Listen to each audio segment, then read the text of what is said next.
Disappear for a while. Not to escape life, not to run from people, not to punish yourself, but to create the kind of silence where you can finally hear your own thoughts again. There comes a point when explaining yourself gets exhausting, when being available to everyone starts to cost you access to yourself. And in those moments, stepping back isn't weakness, it's wisdom. When you disappear, nothing dramatic happens at first. The world keeps moving. Conversations continue without you. Notifications fade. And in that quiet, something honest begins to surface. You realize how much of your energy was being spent reacting instead of building, performing instead of becoming, staying visible instead of staying aligned. Silence strips you down. It shows you where you've been leaking attention, where your focus was divided, where your growth was delayed by noise that never really mattered. At first, the quiet feels uncomfortable. Your mind races, old thoughts come back, doubts try to fill the space.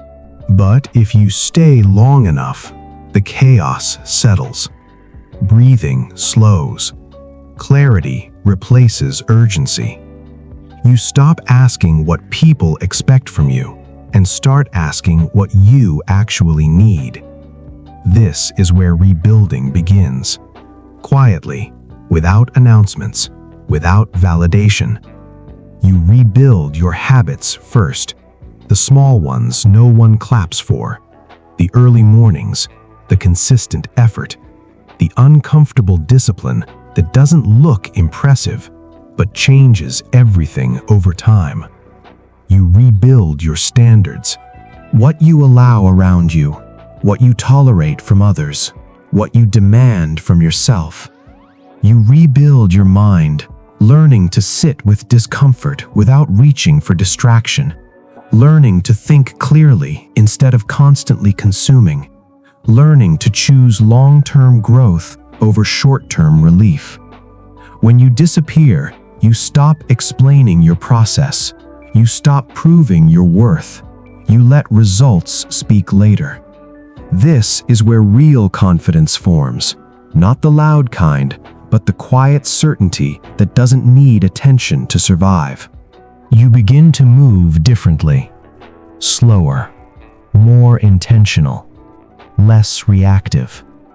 You don't rush to respond. You don't chase approval. You don't need to be seen to know you're progressing. And slowly, almost without noticing, strength replaces anxiety. Direction replaces confusion. You start trusting yourself again, not because everything is perfect, but because you've learned how to stand steady without noise. Disappearing isn't about cutting people off forever. It's about choosing yourself long enough to become someone worth returning as. When you come back, you won't announce it. You won't need to. Your presence will feel different, calmer, sharper, grounded. The same world will be there, but you won't be the same person moving through it. So if life feels loud, if progress feels stuck, if you're tired of explaining who you are becoming, disappear for a while. Rebuild quietly and let the results speak in their own time.